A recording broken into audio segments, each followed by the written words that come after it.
ইবাদত করতে হবে কার? আল্লাহ পাক রব্বুল আলামিনের ইবাদত করতে হবে, অন্য কারো ইবাদত করলে চলবে না। ইবাদত করতে হবে আল্লাহ পাক রব্বুল আলামিনের। এই জন্য হাফেজে কোরআন বলে, মা তোমাকে চিন্তা করতে হবে না, আমার কাছে সব কিছুর সমাধান আছে।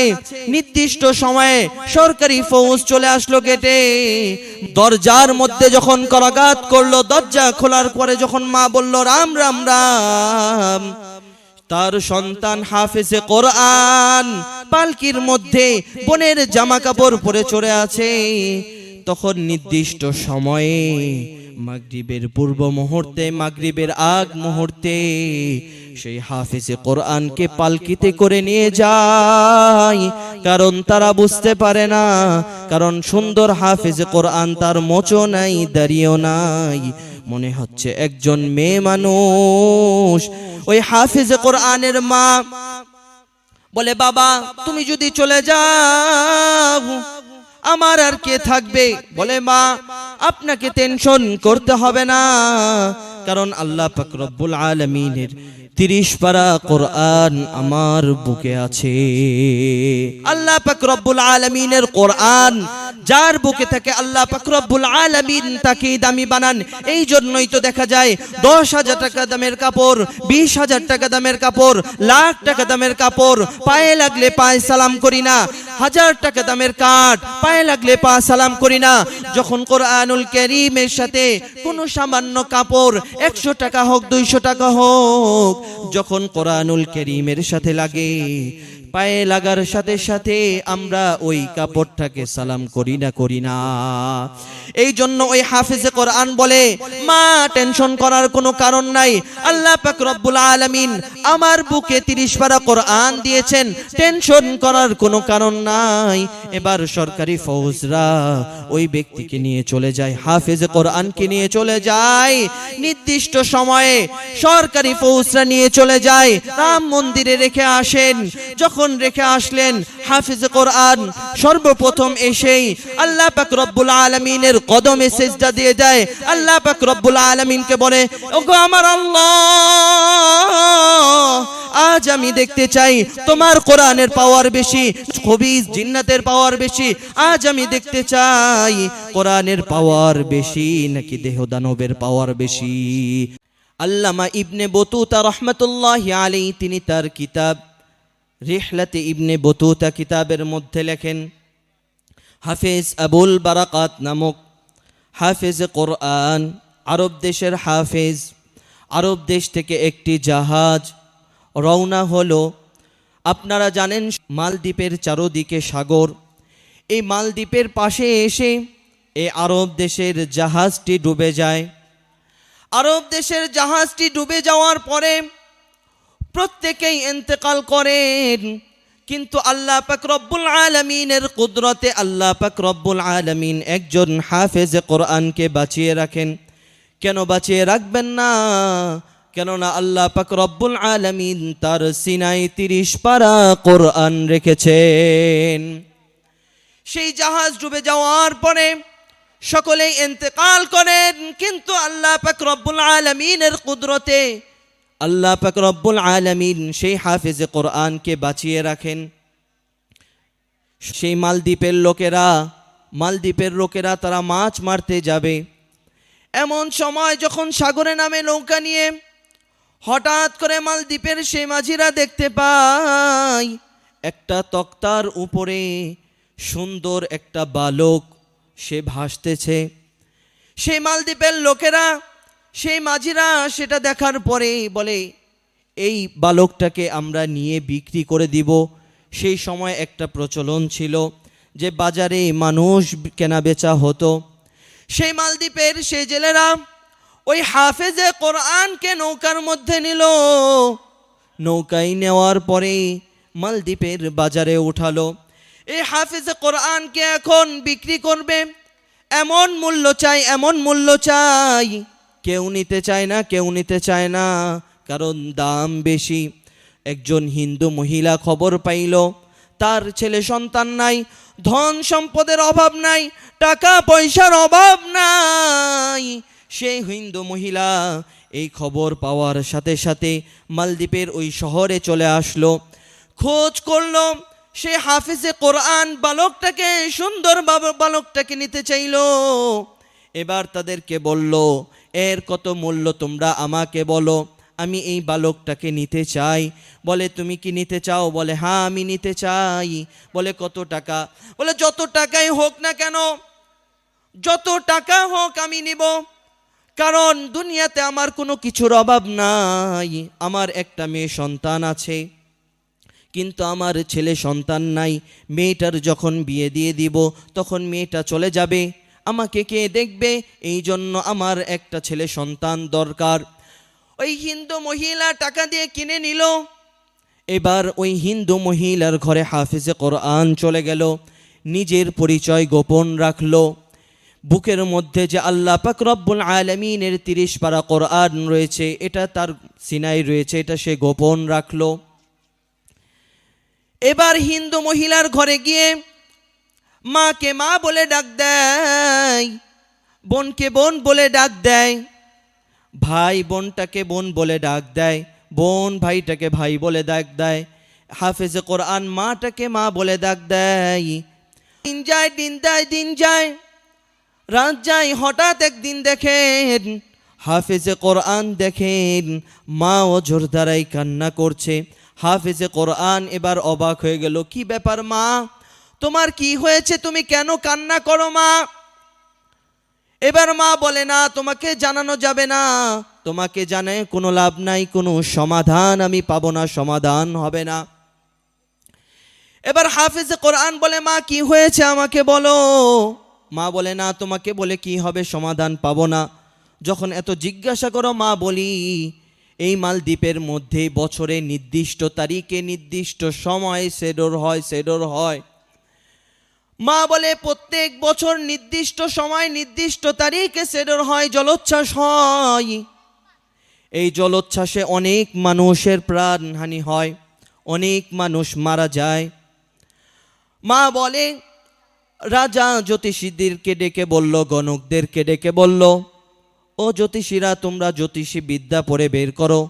গণকদেরকে বলল, গণনা করে বের করো, এর কি হয়েছে, কি সমাধান আছে, এত মানুষ মারা যায় কেন? জ্যোতিষীরা জ্যোতিষী বিদ্যা পড়ে, গণকরা গণনা করে জানিয়ে দিল, এটা খবিজ জিন্নাতের কারসাজি, দেহদানবের কারসাজি। এটা থেকে যদি আমাদেরকে রক্ষা পেতে হয়, সেই মালদ্বীপের পাশে যে মন্দির রয়েছে সেখানে একজন সুন্দর কুমারীকে রেখে আসতে হবে। আর যদি সুন্দর কুমারীকে আমরা রেখে আসি, বছরের এই দিন শেষ দিন, যেদিন নির্দিষ্ট তারিখ নির্দিষ্ট সময়ে সেডর হয়, জলোচ্ছ্বাস হয়, এই সময় যদি রেখে আসতে পারি, তাহলে আমাদের আর এত প্রাণহানি হবে না, আমাদের রাজ্যের মধ্যে মানুষ আর এত মারা যাবে না। এবার বাদশা বলে, আমার রাজ্যের মধ্যে যত সুন্দরী সুন্দরী কুমারী মহিলারা রয়েছে সকলের নাম তালিকা করো। সকলের নাম তালিকা করা হলো। প্রত্যেক বছর লটারি করা হয়। মা বলে, প্রত্যেক বছর লটারি করা হয়, এই বছরও লটারি করা হয়েছে। এই বছর তোমার বোন, একমাত্র বোন, তার করার কোনো কারণ নাই। কেন চিন্তা করার কারণ থাকবে? কারণ ওই হাফেজে কোরআনের অন্তরে আল্লাহ পাক রব্বুল আলামিনের 30 পারা কোরআন আছে। এবার ওই মা বলে, তুমি এর কি সমাধান করবে? বলে, মা খবিজ জিন্নাতের এটা যদি কারসাজি হয়, দেহ দানবের যদি এটি কারসাজি হয়, তাহলে মা তুমি কি মনে করেছো তাদের কতটুকু পাওয়ার? তার চেয়ে বেশি পাওয়ার আল্লাহ পাক রব্বুল আলামিন আমার সিনাই দিয়ে দিয়েছেন। বলেন না সুবহানাল্লাহ। আল্লাহ পাক রব্বুল আলামিন তো তার অন্তরে 30 পারা কোরআন দিয়েছেন। আওয়াজ করে বলতে হবে, কোরআনের পাওয়ার আছে কিনা? নাই। অবশ্যই কোরআনের পাওয়ার আছে। ওই হাফেজে কোরআন বলে, মা এই সমস্যার সমাধান আমি নিজেই করব। উলফত মে বরাবর কে ওয়াফা হো কে জাফা হো, उल्फत में बराबर के वफा हो के जफा हो, हर चीज में लज्जत है अगर दिल में मजा हो, हर चीज में लज्जत है अगर दिल में मजा हो। एक चश्मे ज़दन गाफिल अज़ा शाह नबाशी, एक चश्मे ज़दन गाफिल अज़ा शाह नबाशी, शायद के निगाहे को नदागाह नबाशी, शायद के निगाहे को नदागाह नबाशी। একটু জোরে বলেন না আল্লাহু আকবার। মুসলমানের আওয়াজে বলেন না আল্লাহু আকবার। বলতে হবে কোরআনের পাওয়ার আছে কিনা নাই। ওই হাফেজে কোরআন দেখতে চেয়েছেন, আল্লাহ পাক রব্বুল আলামিনকে বলেছেন, আল্লাহ আজ দেখব তোমার কোরআনের পাওয়ার বেশি না খবিজ জিন্নাতের পাওয়ার বেশি। এবার ওই হাফেজে কোরআন মাকে বলে, মা তোমাকে চিন্তা করতে হবে না, চিন্তার কোনো কারণ নাই, এর সমাধান আমার কাছে আছে। হাফেজ কোরআন বলে, মা নানির বাসায় বোনটাকে পাঠায় দাও, সে সেখানে আরামে থাকুক। তুমি একটা কাজ করবে মা, যেদিন নির্দিষ্ট সময় নির্দিষ্ট তারিখে সেডর হবে, জলোচ্ছ্বাস হবে, মা তুমি একটা কাজ করবে, সেটা হচ্ছে আমার বোনের জামা কাপড় তুমি আমার শরীরে পরায় দিবে। নির্দিষ্ট সময় নির্দিষ্ট তারিখে সেডর হবে, সরকারি মানুষ চলে আসবে, সরকারি সৈন্যরা চলে আসবে। নির্দিষ্ট সময় নির্দিষ্ট তারিখে সরকারি সৈন্যরা চলে আসলো, দরজার মধ্যে করাঘাত করে। মা দরজা খুলে বলে, রাম রাম রাম রাম রাম। কারণ হিন্দুরা ভয়ের কোনো কিছু দেখলে ভয় পেলেই বলে রাম রাম রাম। হাফেজে কোরআন বলে, মা চিন্তার কোনো কারণ নাই, তুমি কেন চিন্তা করো? চিন্তার কোনো কারণ নাই, সব কিছুর সমাধান আমি করব। তার মা হাফেজে কোরআনের মা ভয় পেয়ে বলে রাম রাম রাম। কারণ হিন্দুরা ভয়ের কোনো কিছু দেখলেই তারা তো গাছকে ভগবান মনে করে, গঙ্গাকে ভগবান মনে করে, সব কিছু যা কিছু দেখবে সব কিছুকেই ভগবান মনে করে। নবীর জামানায় নবীর সময় 360টি মূর্তি ছিল, এখন হয়ে গেছে 33 কোটি। তারা সব কিছুর মূর্তি পূজা করে। আপনারা নাম শুনেছেন ওসমান হারুনি, খাজা মঈনুদ্দিন রহমতুল্লাহি আলাইহির উস্তাদ ওসমান হারুনি। ওসমান হারুনি একদিন সফরে বের হন। ওসমান হারুনি সফরে বের হওয়ার পরে প্রচণ্ড ঠান্ডার কারণে অজু করবেন, পানি পায় না, পানি পায় না। খাজা মঈনুদ্দিন চিশতি রহমতুল্লাহি আলাইহিকে বলেন, খাজা মঈনুদ্দিন দেখো গরম পানি পাও নাকি, কিছু আগুন নিয়ে গরম পানি করে তুমি আমাকে দাও। খাজা মঈনুদ্দিন চিশতি রহমতুল্লাহি আলাইহি আগুন তালাশে বের হয়ে গেলেন। আগুন তালাশে বের হয়ে যাওয়ার পরে খাজা মঈনুদ্দিন চিশতি রহমতুল্লাহি আলাইহি তিনি দেখেন অনেক দূরে আগুন জ্বলে। খাজা মঈনুদ্দিন চিশতি রহমতুল্লাহি আলাইহি সেখানে চলে গেলেন। খাজা মঈনুদ্দিন যে দেখেন অগ্নি পূজকরা আগুন পূজা করে, ওদেরকে যে বলে, আমাকে কিছু আগুন দিবানি, আমি পানি গরম করব, আমার ওস্তাদ উজু করবে, তোমরা আমাকে অল্প একটু আগুন দাও, আমার ওস্তাদ উজু করবে। তখন ওই হিন্দু তারা যে অগ্নি পূজকরা তারা আগুন পূজা করছিল বলে, না না না, মুসলমানদেরকে আগুন দেওয়া যাবে না। খাজা মঈনুদ্দিন চিশতি রহমতুল্লাহি আলাইহি তিনি তার উস্তাদ ওসমান হারুনির কাছে চলে যান। ওস্তাদকে গিয়ে বলেন, ওস্তাদ আমাকে তো আগুন দেয় নাই, সেখানে আগুনের তালাশ পেয়েছি, আগুন পেয়েছি, তাদের কাছে আগুন চাওয়ার পরে তারা তো আগুন দেয় নাই আমাকে। ওসমান হারুনি বলে, খাজা মঈনুদ্দিন তুমি কি বলো? বলে, হ্যাঁ উস্তাদ আমাকে তো আগুন দেয় নাই, বলে আমাকে সেখানে নিয়ে যাও। ওসমান হারুনি এসে দেখে তারা অগ্নির আগুনের পূজা করে। ওসমান হারুনি বলে, তোমরা কেন পূজা করো? বলে, আমাদের বাপদাদারা পূজা করেছে, এই জন্য আমরা পূজা করি। বলে, কেন পূজা করো? কারণ আগুন আমাদেরকে বাঁচাতে পারবে, আগুন মরার পরে আমাদেরকে আর শাস্তি দেবে না, আমাদেরকে জ্বলাবে না। ওসমান হারুনি বলে, আগুন যদি তোমাদেরকে মরার পরে না জ্বলায়, দুনিয়াতে থাকা অবস্থায় যে আগুনের তোমরা পূজা করো, এই আগুনে 1 মিনিট কিছুক্ষণ তোমরা হাত রাখো, যদি কিছুক্ষণ হাত রাখতে পারো, আমি ওসমান হারুনি মনে করব মরার পরে তোমাদেরকে আগুন জ্বলাবে না। এবার ওই অগ্নি পূজকরা বলে, ওসমান হারুনি তুমি কি বলো? না না না, এই আগুন তো সকলকে জ্বলায় ফেলে, যা কিছু দিবে সব কিছু জ্বলায় ফেলবে। বলে, যদি আগুন সব কিছুকে জ্বলায় ফেলে, তাহলে তোমরা কি মনে করছো মৃত্যুর পরে তোমাদেরকে আগুন জ্বলাবে না? আগুন জ্বলাবে না, তোমরা কি এটা মনে করছো? বলছে, হ্যাঁ এটাই আমরা মনে করি। তখন বলে অগ্নিপূজকরা ওসমান হারুনিকে বলে, তুমি কি পারো একটু দেখাও আমাদেরকে। ওসমান হারুনি বলে, দেখতে চাও তোমরা? এই আগুন তো কাউকে জ্বালাতে পারে না, সব কিছু জ্বলতে পারে না। আল্লাহ পাক রব্বুল আলামিনের যখন আদেশ হয় তখন আগুন জ্বালায়। কারণ আপনারা দেখেছেন, আপনারা জানেন, ইব্রাহিম আলাইহিস সালাতু ওয়াস সালাম আগুনের মধ্যে ছিল, আগুন তাকে জ্বালায় নাই। মুসা আলাইহিস সালাতু ওয়াস সালাম তুর পাহাড়ে ছিলেন, তুর পাহাড়ে আগুন লেগেছিল, কিন্তু মুসা আলাইহিস সালাতু ওয়াস সালামের একটা পশমও পড়ে নাই। এই জন্য আগুন কাউকে জ্বালাতে পারে না, পোড়াতে পারে না, যতক্ষণ পর্যন্ত না আল্লাহ পাক রব্বুল আলামিনের আদেশ না হয়। ওসমান হারুনি বলে, যখন আল্লাহ পাক রব্বুল আলামিনের আদেশ হয় তখনই এই আগুন মানুষকে জ্বলায়, তখনই কোনো কিছু জ্বলে। আল্লাহ পাক রব্বুল আলামিনের যখন আদেশ হয় না তখন জ্বলতে পারে না। ওসমান হারুনি বলে, তোমরা দেখতে চাও? দেখতে চাও?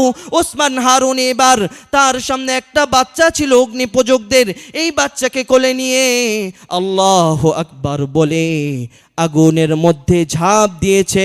এবার ওসমান হারুনের এই আগুনের মধ্যে ঝাঁপ দেয়া দেখে এবার হিন্দুরা বলে, রাম রাম রাম রাম রাম রাম রাম রাম রাম রাম।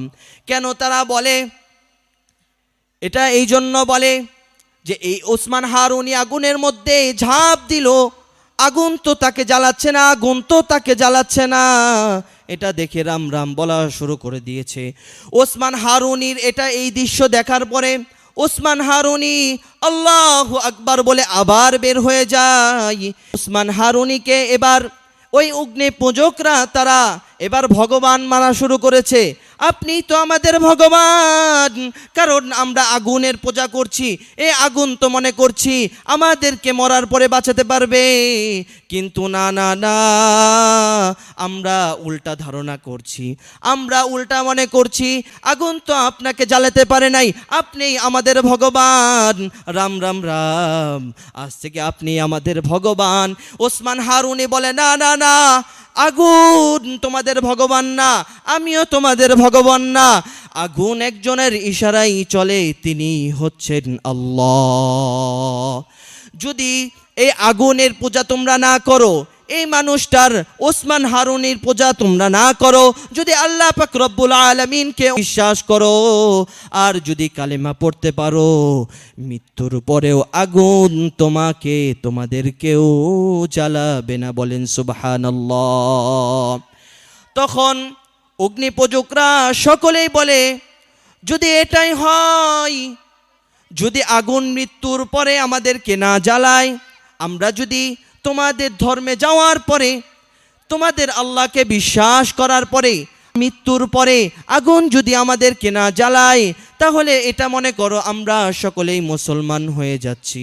তখন ওসমান হারুনি হাত বাড়িয়ে দেয়, তখন তার হাতের সাথে সকল অগ্নি পূজকরা এক কালেমায় সকলেই মুসলমান হয়ে যায়। বলেন সুবহানাল্লাহ।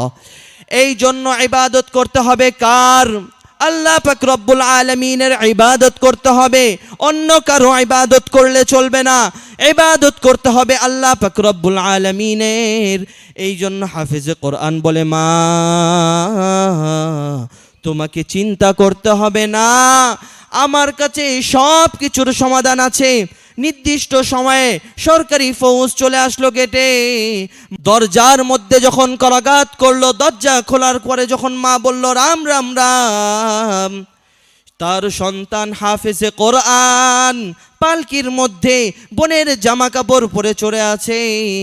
তখন নির্দিষ্ট সময়ে মাগরিবের পূর্ব মুহূর্তে, মাগরিবের আগ মুহূর্তে সেই হাফেজে কোরআনকে পালকিতে করে নিয়ে যায়। কারণ তারা বুঝতে পারে না, কারণ সুন্দর হাফেজে কোরআন, তার মোচও নাই, দাড়িও নাই, মনে হচ্ছে একজন মেয়ে মানুষ। ওই হাফেজে কোরআনের মা বলে, বাবা তুমি যদি চলে যাও আমার আর কে থাকবে? বলে, মা আপনাকে টেনশন করতে হবে না, কারণ আল্লাহ পাক রব্বুল আলামিনের 30 পারা কোরআন আমার বুকে আছে। আল্লাহ পাক রব্বুল আলামিনের কোরআন যার বুকে থাকে আল্লাহ পাক রব্বুল আলামিন তাকে দামি বানান। এই জন্যই তো দেখা যায় 10,000 টাকা দামের কাপড়, 20,000 টাকা দামের কাপড়, লাখ টাকা দামের কাপড়, পায়ে লাগলে পায়ে সালাম করি না। 1000 টাকা দামের কাঠ, পায়ে লাগলে পা সালাম করি না। যখন কোরআনুল কারীমের সাথে কোনো সামান্য কাপড়, 100 টাকা হোক 200 টাকা হোক, যখন কোরআনুল কারীমের সাথে লাগে, পায়ে লাগার সাথে সাথে আমরা ওই কাপড়টাকে সালাম করি না। এই জন্য ওই হাফেজে কোরআন বলে, মা টেনশন করার কোনো কারণ নাই, আল্লাহ পাক রব্বুল আলামিন আমার বুকে 30 পারা কোরআন দিয়েছেন, টেনশন করার কোনো কারণ নাই। এবার সরকারি ফৌজরা ওই ব্যক্তিকে নিয়ে চলে যায়, হাফেজে কোরআনকে নিয়ে চলে যায়। নির্দিষ্ট সময়ে সরকারি ফৌজরা নিয়ে চলে যায়, রাম মন্দিরে রেখে আসেন।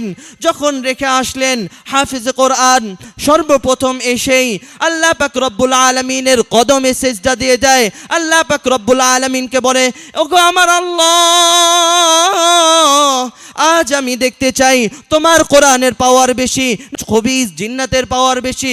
আজ আমি দেখতে চাই কোরআনের পাওয়ার বেশি নাকি দেহ দানবের পাওয়ার বেশি। আপনারা আওয়াজ করে বলেন, কোরআনের পাওয়ার আছে নাকি নাই? কোরআনের পাওয়ার অবশ্যই অবশ্যই আছে। হাফেজ কোরআন সেই মন্দিরে অপেক্ষায়, জানলা দিয়ে তাকাই কখন আসবে, কখন শুরু হবে। যখন রাত 12টা নির্দিষ্ট সময়ে পাগলা ঘন্টা বাজানো হলো। এবার ওই হাফেজে কোরআন দূর থেকে দেখতে পারে, মালদ্বীপের কোণার থেকে দেখতে পাই পাহাড় পরিমাণ পানি দাঁড়িয়ে গেছে, উপর দিয়ে আগুন জ্বলে ধেয়ে আসছে। এবার হাফেজে কোরআন আল্লাহ পাক রব্বুল আলামিনকে বলেন, ওগো আমার আল্লাহ, আজ আমি দেখব তোমার কোরআনের পাওয়ার বেশি নাকি খবিস জিন্নাতের পাওয়ার বেশি। আজ আমি দেখতে চাই।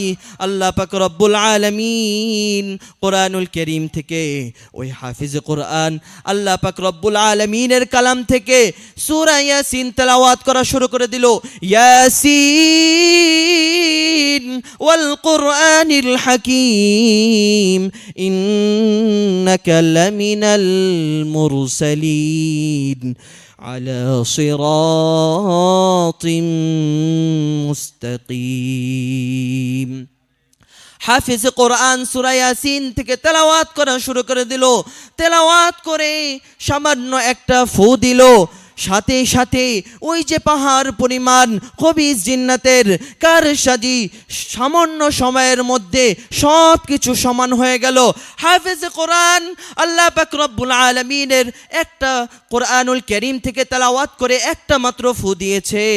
আল্লাহ পাক রব্বুল আলামিন সেই পাহাড় পরিমাণ যে পানি ধেয়ে আসছিল, সামান্য সময়ের মধ্যেই আল্লাহ পাক রব্বুল আলামিন সাগরটাকে স্থির করে দিলেন। হাফেজ হিফজে কোরআনের আল্লাহ পাক রব্বুল আলামিন এত মর্যাদা রেখেছেন। বাংলাদেশের অনেক মানুষ এমন আছে তারা মনে করে ফুয়ে কোনো কাজ হয় না। এই জন্যই বিবারিয়ার একজন শায়েখ ফখরে বাঙ্গাল রহমতুল্লাহি আলাইহি তার কাছে এসে একজন নাস্তিক বলে, এরে আল্লাহর ওলি, আপনি যে মানুষকে ফু দেন, এই ফুয়ে কি কাজে আসে? এই ফুয়ে তো কোনো কাজে আসে না, ফুয়ের আবার পাওয়ার হতে পারে নাকি? নাস্তিক বলার পরে ফখরে বাঙ্গাল রহমতুল্লাহি আলাইহি বলে, এরে নাস্তিক, তুমি কি বলো? ফুয়ের নাকি পাওয়ার নাই? আমি তো মনে করি তুমি একজন জারদ সন্তান। এই কথা শোনার সাথে সাথে ওই নাস্তিক ফুলে একদম চেহারা লাল হয়ে যায়। তার দলের যত মানুষ আছে সকলকে ডেকে নিয়ে এসে বলে, এরে ফখরে বাঙ্গাল, তুই নাকি আমাকে জারদ সন্তান বলস, আর তোর একদিন কি আমার একদিন। এবার ফখরে বাঙ্গাল রহমতুল্লাহি আলাইহি তিনি বলেন, আমি তো ঠিকই বলেছি, তোমরা কি মনে করো? বলে, হ্যাঁ আপনি বলছেন ঠিক আছে, কিন্তু সে যে জারদ সন্তান তার কি প্রমাণ আছে? বলে, না, সে যে আমাকে বলেছে ফুয়ের কোনো দাম নাই, কোরআনুল কারীম থেকে দোয়া দুরূদ পড়ে ফু দিলে কোনো কাম হয় না, আমি তো তার প্রশ্নের জবাবটাই দিয়েছি। বলেন না সুবহানাল্লাহ। ফখরে বাঙ্গাল রহমতুল্লাহি আলাইহি ওই নাস্তিকের জবাব দিয়েছে। কিভাবে জবাব দিয়েছেন ভালোভাবে খেয়াল করে শুনতে হবে মুসলমান। বলে, আমি তো কোরআনুল কারীম থেকে ফু দেই, অবশ্যই কাজ হয়। আল্লাহ পাক রব্বুল আলামিন এই ফুয়ের মাধ্যমে কাজ রেখেছেন, বরকত রেখেছেন, ফুয়ে অবশ্যই কাজ হয়। কাজ যদি নাই হয় তাহলে আমি যে তাকে আমার মুখ থেকে একটা শব্দ বাতাস বের করেছি, তাকে যে আমি জারদ সন্তান বলেছি, তার চেহারার দিকে তাকাও, লাল হয়ে ফুলে আছে, তার চেহারাটা ফুলে আছে, তার চেহারাটা লাল হয়ে আছে, তার পুরো শরীরটা ফুলে গেছে। আমি তাকে একটা টাচও করি নাই, তাকে তো মারিও নাই, কিছু বলি নাই, আমি শুধু আমার জবান থেকে একটা নাপাক বাতাস বের করেছি। তার শরীরের এই অবস্থা, এই নাপাক বাতাসে তাহলে আল্লাহর কোরআনুল কারীম থেকে ফু দিলে কেন? আল্লাহর কোরআনুল কারীম তেলাওয়াত করে ফু দিলে, দোয়া দুরূদ পড়ে ফু দিলে কেন কাজ হবে না? ওই নাস্তিক তখন চুপ হয়ে ফখরে বাঙ্গাল রহমতুল্লাহি আলাইহির কাছে মাথা নত করতে বাধ্য হয়। এবার ওই হাফেজে কোরআন, যার বুকে 30 পারা কোরআন, ফু দেওয়ার পরে সব কিছু সমান হয়ে যায়, আগের অবস্থায় ফিরে আসে। পরের দিন যখন সরকারি সৈন্যরা এই লাশটাকে নেওয়ার জন্য তারা যখন মন্দিরের সামনে এসে দেখে অবাক, একজন মানুষ, সুন্দরী বালক, সে দেখি নামাজ পড়ে, কোরআন তেলাওয়াত করে। তাদের কাছে মনে হচ্ছিল একটা বই পড়ে, কিন্তু হাফেজে কোরআন, সে তো বই পড়ে না, সে আল্লাহ পাক রব্বুল আলামিনের কোরআনুল কারীম থেকে তেলাওয়াত করছিল। এবার ওই সরকারি সৈন্যরা ওই হাফেজে কোরআনকে জিজ্ঞাসা করে, কি ব্যাপার, তুমি এখানে কেন? এখানে তো একজন সুন্দরী মহিলাকে রেখে গেছি, তার লাশ কোথায়? তুমি লাশ কোথায় রেখেছো? বলে হাফেজে কোরআন বলে, না, আমি কেন লাশ করব? আমি কেন লাশ উধাও করব? লাশ নাই। তোমরা যে গত রাত্রে একজন মহিলাকে নিয়ে আসছো, ওই মহিলা না, ওই হচ্ছে আমি হাফেজে কোরআন। ওই ব্যক্তিটাই হচ্ছে হাফেজ আবুল বারাকাত রহমতুল্লাহি আলাইহি, ওই ব্যক্তিটাই হচ্ছে হাফেজ আবুল বারাকাত রহমতুল্লাহি আলাইহি। সরকারি সৈন্যরা শুনে অবাক হয়ে যায়, কি ব্যাপার, কি বলে? এই কথা সাথে সাথে বাচ্চার কাছে জানায় দেয়। বাচ্চা শুনে অবাক হয়ে যায়, বাচ্চা সাথে সাথে ছুটে চলে আসে হাফেজ আবুল বারাকাতের কাছে। হাফেজ আবুল বারাকাতকে এসে জিজ্ঞাসা করে, কি ব্যাপার, যা বলো সত্য বলো নাকি মিথ্যা বলছো? বলে, সত্য বলছি, যা বলছি সত্য বলছি। আমি হাফেজে কোরআন, আমি একজন হাফেজে কোরআন, আমার সিনায় 30 পারা কোরআন। আমি কোরআন থেকে সূরা ইয়াসিন থেকে তেলাওয়াত করে ফু দিয়েছি, সব কিছু সমাধান হয়ে গেছে। কিসের খবিস জিন্নাত, কিসের দেহ দানব, সব কিছু হার মেনেছে। আল্লাহ পাক রব্বুল আলামিনের কোরআন জয় হয়ে গেছে। বলেন সুবহানাল্লাহ। এবার ওই হাফিজ কোরআনের কথা শুনে বাদশা অবাক হয়ে যায়, বলে সত্য বলো? বলে হ্যাঁ আমি সত্য বলছি। এবার বাদশা তাদের সৈন্যদেরকে বলছে, তোমরা ভালো করে খেয়াল রাখো, এই বাচ্চার নজরদারি করবে। আগামী বছর যখন এই সময় সেডর হবে, জলোচ্ছ্বাস হবে, তখন আমরা সবাই এখানে থাকবো, আমরা দেখব বাস্তব ঘটনা নাকি এটা। তখন পরের বছর ওই হাফেজে কোরআনকে একই মন্দিরে রাখা হলো। সকলেই সেখানে উপস্থিত, সকলেই তাকিয়ে দেখে আছে কখন রাত 12টা বাজবে, কখন পাগলা ঘন্টা বাজানো হবে। সবাই অপেক্ষায় আছে ওই হাফেজে কোরআন আল্লাহ পাক রব্বুল আলামিনের কদমে সেজদায় লুটিয়ে আছে। যখন সময় হয়ে গেল, পাগলা ঘন্টা বাজানো হলো, আবার হাফেজ কোরআনুল কারীমের সূরা ইয়াসিন থেকে তেলাওয়াত করা শুরু করে দিল। ইয়াসিন ওয়াল কুরআনিল হাকীম। সবাই আমার সাথে বলেন ইয়াসিন ওয়াল কুরআনিল হাকীম ইন্নাকা লামিনাল মুরসালিন আলা সিরাতিম মুস্তাকিম।